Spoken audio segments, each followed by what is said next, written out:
Alors, très court, s'il vous plaît. Générique sur le quartier. C'est toujours pour nos élus. Nous avons un grand besoin de votre soutien, d'avoir des éducateurs de rue. Nous avons un éducateur et demi pour plus de 10 000 habitants. C'est-à-dire l'équipe de prévention, un éducateur et demi reconnu pour le quartier. C'est impensable. Il faut plus des éducateurs de rue pour notre quartier, au minimum 3. 100 agents de médiation. Éducateurs de rue, c'est une nécessité pour ramener le contact avec nos jeunes. Deuxièmement, il est fort probable que votre projet doit tenir compte de la présence de la mission locale dans le quartier. Délocaliser la mission locale avec une antenne dans le quartier pour approcher les 24-15 ans, 15-16 ans pour l'apprentissage jusqu'à 25 ans avec une mission directement liée à l'emploi pour soutenir les jeunes en difficulté. Car nous avons des travails précaires et nous avons besoin de l'apprentissage pour nos jeunes. Sur la médiation, d'abord, il faut savoir qu'il y a plusieurs personnes qui y contribuent aujourd'hui. Aujourd'hui, c'est plutôt la DSEA qui le fait. Il y a pour ça un travail de rapprochement entre l'État et les communes qui s'en chargent. Et donc, dans la médiation, une partie des postes qui sont ouverts soit auprès de la Cité de la Jeunesse, qui est au centre socio-culturel, soit auprès des missions locales, y contribuent largement. Ensuite, il faut qu'il y ait des discussions, et c'est ce qu'on fait entre l'État et les collectivités, avec une volonté pour ouvrir davantage de postes et pour que, pour le coup, des médiateurs soient sur le terrain.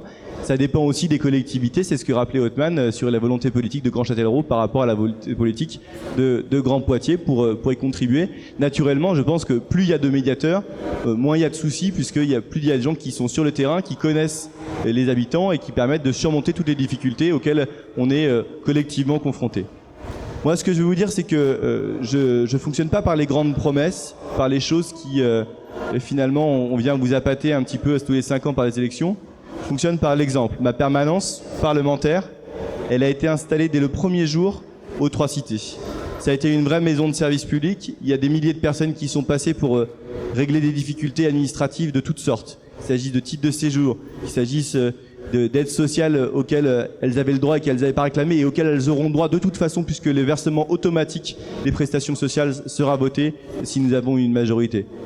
Ma permanence parlementaire, ça a été aussi le moyen de créer un lien direct pour des équipements locaux. Et oui, c'est important d'avoir des équipements locaux dans les quartiers populaires qui sont souvent les oubliés et pour faire remonter toutes les difficultés qu'on connaît et donc pour connaître le terrain. Moi, je suis le député que les gens connaissent et qui vous connaît et je peux vous garantir que ça permet de régler énormément de situations parce qu'un parlementaire, c'est quelqu'un qui, certes, fait des promesses nationales, et je vous en ai faites, mais c'est aussi quelqu'un qui représente le terrain à Paris, à l'Assemblée, et une personne que l'on connaît, à qui on peut s'adresser, je pense que ça change beaucoup la vie des gens. Donc, de ce point de vue-là, je vous ai énoncé les priorités sur le travail, des priorités sur l'environnement, des priorités sur les services publics, et avec les concrétisations, je vous l'ai dit, qui seront assez effectives, puisque c'est derrière que vous verrez les promesses qu'on vous a fait, avec des agents pour suivre des procédures qui ne sont pas des procédures en ligne. Chaque fois qu'on a des problèmes, chaque fois que vos parents ils auront des fiches d'impôts, des demandes à la CAF ou des demandes à la caisse primaire d'assurance maladie pour se faire rembourser leurs soins, et ben ce sera ici que ça va se passer parce qu'on a décidé que ça se passerait ici et parce qu'on l'a installé comme ça.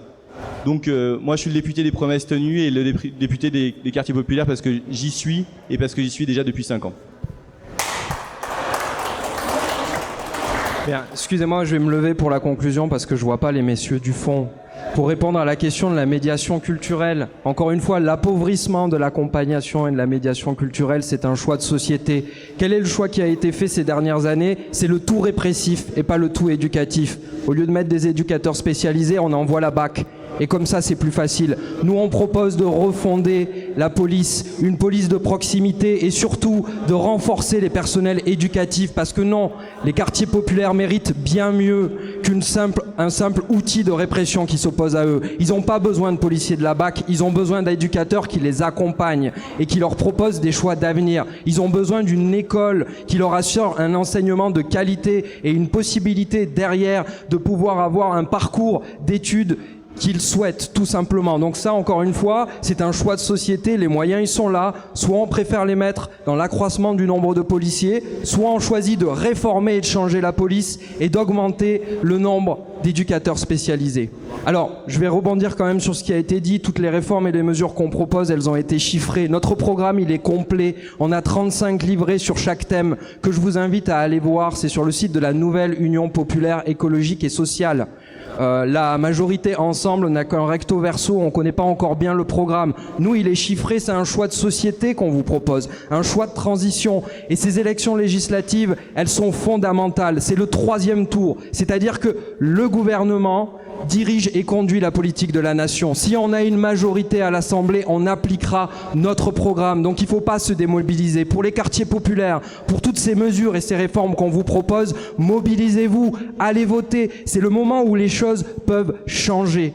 D'accord ? Donc effectivement, nous en plus, ça nous permettra de faire la transition vers la 6e République, ce qu'on appelle de nos voeux. Trop souvent, les politiques sont victimes de la méfiance de leurs électeurs. Ben, nous, on propose une transition vers une 6e République et ce qu'on appelle le référendum révocatoire. À présent, si un élu n'applique pas le programme pour lequel il a été élu, il pourra être révoqué au tiers de son mandat.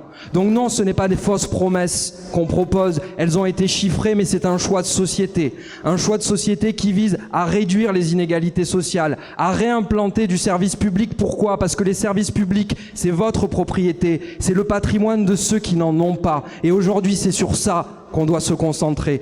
Donc, je vous invite vraiment à vous mobiliser lors de ces élections législatives pour faire de cette union de la gauche une réussite et proposer une réelle alternative à ces politiques libérales qui nous étouffent. Ça suffit le mépris de classe, ça suffit le mépris social.